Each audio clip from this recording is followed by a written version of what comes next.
The tulip stitch is a cute variation of the lazy daisy stitch. Adding a small horizontal stitch that passes under the tail of the lazy daisy creates a tulip-like structure.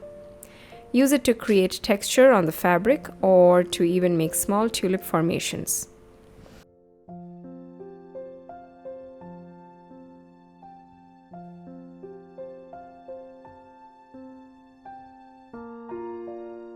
After making the lazy daisy, come out from one side of the broader end of the stitch.